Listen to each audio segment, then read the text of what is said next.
সম্মানিত উপস্থিতি, এরপরে বক্তব্য রাখবেন দাঁড়িয়ে শীর্ষক কর্মপ্রার্থী উপমহাদেশের অর্থনীতিবিদ ডক্টর রেজা কিবলে সাহেব।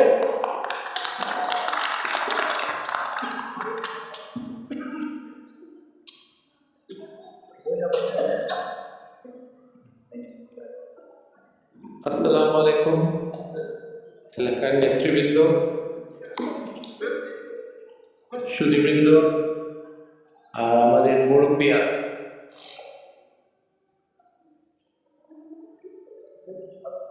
আচ্ছা, এনিওয়ে, আপনাদের সামনে আমি এসেছি আপনাদের ভোট চাওয়ার জন্য 12 তারিখে। তো সবাই আপনারা জানেন এটা একটা ঐতিহাসিক ভোট। আমাদের জনাব তারেক রহমান এই ভোটের দ্বারা আমাদের দেশের প্রধানমন্ত্রী হবেন এবং ওনার বাবা এবং ওনার মা যে বড় বড় কাজগুলি করে গেছেন দেশের জন্য, উনিও সেই ধরনের একটা বড় কাজ করে যেতে চান, আমাদের দেশের উন্নতি করতে চান। ওনার একটা সুপরিকল্পিত নীল নকশা আছে এই দেশটাকে ধনী, সমৃদ্ধ এবং যতদূর পারে বৈষম্যমুক্ত করার জন্য। আমাদের এখানে স্কুল, কলেজ, মাদ্রাসা আরো শক্তিশালী করবেন উনি, আমাদের চিকিৎসা ব্যবস্থা উন্নয়ন করবেন উনি, আমাদের রাস্তাঘাট যেগুলির অবস্থা খুবই খারাপ সেগুলো ঠিক করবেন, আর আমাদের ছেলেমেয়েদের জন্য ভালো কর্মসংস্থান আনবেন। এই ব্যাপারে আমি সহযোগিতা করতে পারি। আমি অনেক বিনিয়োগকারী জানি পৃথিবীর বিভিন্ন দেশে, আমি তাদেরকে নবীগঞ্জ বাহুবলের দিকে টানতে চেষ্টা করব। এখন এই নির্বাচনে অনেক ধরনের কথা আপনারা শুনবেন। অন্য দলও আছে এবং তারা বিভিন্ন কায়দায় তারা চেষ্টা করছে নির্বাচনটাকে একটা ষড়যন্ত্র বানচাল করার জন্য। একটা ষড়যন্ত্র চলছে সারা দেশে। আমাদের এলাকায় বলছি সেটা হচ্ছে না, এখানে হচ্ছে, কিন্তু সারা দেশে হচ্ছে। এবং এই ষড়যন্ত্র ঠেকাবার মতো আমি মনে করি আমাদের ছাত্রদল, যুবদল, স্বেচ্ছাসেবক দল, শ্রমিক দল, কৃষক দল, মহিলা দল, এই দলগুলি সবগুলি একসঙ্গে কাজ করতে হবে এই ষড়যন্ত্র ঠেকাতে। কারণ আমরা চাই জনগণের মতামত প্রতিফলিত হোক এই নির্বাচনের মাধ্যমে, ঠিক না? তো ধানের শীষে আপনারা ভোট দিবেন। শুধু পুরুষরা ভোট দিলে কিন্তু আমরা বিপদে পড়ব। আপনাদের বাসায় মহিলাদেরকে বলতে হবে তাদেরও ভোট আছে। এই ভোটের অধিকারের জন্য অনেক বাচ্চা প্রাণ দিয়েছে প্রায়, এবং অনেক মানুষ প্রাণ দিয়েছে। তো আমি আশা করি তারা এই ভোটের অধিকারটাকে সম্মান করে তারা 12 তারিখে সকালে সকালে বের হয়ে যাবে ভোট দিতে। লাইনে দাঁড়াতে হবে, হয়তো 5-10 মিনিট দাঁড়াতে হবে, ইনশাল্লাহ এর চেয়ে বেশি হবে না প্রত্যেক কেন্দ্রে। আর নিরাপত্তা দিবে আমাদের দলের বিভিন্ন অঙ্গ সংগঠনের ছেলেরা, তারা নিরাপত্তা দিবে। পুলিশের সাথে আমি আলাপ করেছি, তারা দিবে। আর্মির বিভিন্ন ইউনিট এখানে দেওয়া হয়েছে, আগের চেয়ে অনেক বেশি। আগে তারা কাজ করেনি, এবার তারা কাজ করবে।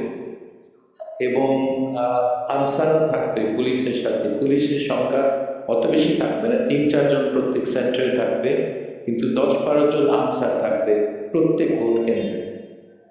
তো আমাদের সব কিছুর ব্যবস্থা ঠিক আছে একটা গণতান্ত্রিক একটা নির্বাচন করার জন্য। এখন শুধু দরকার ভোটার। আপনারা কষ্ট করে আপনারা, এবং আপনি চাচা যাবেন, চাচিকে নিয়ে যাবেন, মহিলাদেরকে নিয়ে ভোটটা করতে যাবেন। তাহলে আমরা দেশে শুধু উন্নয়ন দেখব না তারেক রহমানের আন্ডারে, এই এলাকার একটা উন্নয়নের একটা সুযোগ আসছে, যেটা খুব বেশি আসে না। হয়তো 100 বছরে একবার এরকম সুযোগ আসে। এবার সেই সুযোগটা আসছে, আপনারা সেই সুযোগ হাতছাড়া করবেন? তো আপনাদের যে কাজগুলি আছে এগুলো আপনাদের কাছে খুব বড় কাজ, কিন্তু জাতীয় পর্যায়ে এগুলো খুব বেশি বড় কাজ না। এগুলো আমাকে তো কোদাল নিয়ে নামতে হবে না, আমি একটা সই করব, অনুমোদিত হয়ে যাবে কাজগুলো।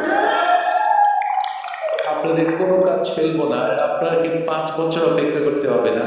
আমি চেষ্টা করব প্রথম 3 থেকে 6 মাসের মধ্যে আপনাদের কাজগুলি করে দিতে। খুব তাড়াতাড়ি এটার ফল পাবেন। 12 তারিখের ভোটের ফল খুব তাড়াতাড়ি পাবেন। এটা সাধারণত হয় না, সময় লাগে। কিন্তু আপনাদের কাজগুলি খুব বিরাট কঠিন কাজ না। আমি জানি আমি 3 থেকে 6 মাসে এই কাজগুলি শেষ করতে পারবো জনাব তারেক রহমানের সহযোগিতায়। উনি যে আমাকে এই সুযোগটা দিয়েছেন, আমি ওনার প্রতি কৃতজ্ঞ। এবং মানুষের আনুগত্য থাকে যে সুযোগ দেয় তার প্রতি, ঠিক না? তো জনাব তারেক রহমান আমাকে এই বিরাট সুযোগটা দিয়েছেন, আমি ওনার প্রতি কৃতজ্ঞ। আমি ম্যাডামের কাছে খুব কৃতজ্ঞ। উনি আমাকে খুব স্নেহ করতেন, ব্যক্তিগতভাবে খুব স্নেহ করতেন। ওনার মতো একটা মানুষ, একটা মাতৃতুল্য মানুষের স্নেহ পেলে মানুষ যে ভুলে না, আপনাকে এইটুকু বলতে পারি। আপনারা হয়তো ওনার সংস্পর্শে আসেননি, কিন্তু উনি এখানে কয়েকজন আছে তারা দেখেছেন ওনাকে। ওনার কাছে যে এসেছেন সে কখনো ভুলেন না। কারণ মাতৃতুল্য এই মানুষটা কত স্নেহ, কত আদর, কত ভালোবাসা থাকতে পারে আপনারা ঠিক বুঝতে পারছেন না। আমার জন্য শুধু না, দেশের মানুষের জন্য। একবার আমি 5 বছর আগে আমি আসতে চেয়েছিলাম ওনার সাথে দেখা করতে। উনি খবর পাঠালেন, ছেলেটাকে বলো না আসতে, ওর বাবাকে তারা মেরে ফেলেছে, ওর উপরে কি আসবে। তো ওনার তো স্বার্থ হওয়া উচিত ছিল আমাকে সঙ্গে নেওয়ার তখনই, 5 বছর আগে। কিন্তু উনি ওনার স্বার্থ দেখেননি। উনি চিন্তা করেছেন এই ছেলেটাকে তারা ভয় দেখাবে, তারা কিছু করতেও পারে, কোনো ঠিক নাই। বাবাকে যে যারা মেরেছে তারা ওকেও ক্ষতি করতে পারে। তো উনি আমার কথা চিন্তা করতেন, কত স্নেহ করতেন আপনারা আন্দাজ করতে পারেন। তো যাই হোক, তারেক রহমান হলেন একজন যোগ্য প্রধানমন্ত্রী প্রার্থী, এবং আমি মনে করি যে উনি যে পরিকল্পনা করেছেন দেশের মানুষের জন্য, এটা খুব অনেক চিন্তা করে করেছেন, খুব হালকাভাবে নেননি। উনি আমাদের কৃষি কার্ড দিবেন প্রত্যেক কৃষককে, বিভিন্ন সুযোগ সুবিধা পাবেন এই কৃষি কার্ডের মাধ্যমে। আর প্রত্যেক পরিবারের মাকে একটা ফ্যামিলি কার্ড দেওয়া হবে, পরিবার কার্ড। এটার মাধ্যমে চাল, ডাল, গুঁড়া দুধ, টাকা, চিকিৎসা সবকিছু এই ফ্যামিলি কার্ডের মাধ্যমে ওনারা পাবেন বিনামূল্যে সরকার থেকে। তো উনি এগুলি চিন্তা করছেন। উনি মেগা প্রজেক্টের কথা চিন্তা করছেন না, অমুক ব্রিজ করবো, অমুক টার্মিনাল। ওইগুলি একটা দল করেছে, তারা করেছিল তখন যারা নেতৃত্ব দিচ্ছিল তারা কমিশন খাওয়ার জন্য এই বড় প্রজেক্ট করছিল। তারেক রহমান সাহেব, আমি মেজর প্রজেক্টে আমার কমিশনের কোনো দরকার নাই। আমি সাধারণ মানুষের জীবনযাত্রা একটু সহজ যদি করতে পারি, আমি রাত্রে ভালো ঘুমাতে পারব। এবং উনি ওই উদ্দেশ্যে ওনার প্ল্যানটা তৈরি করেছেন।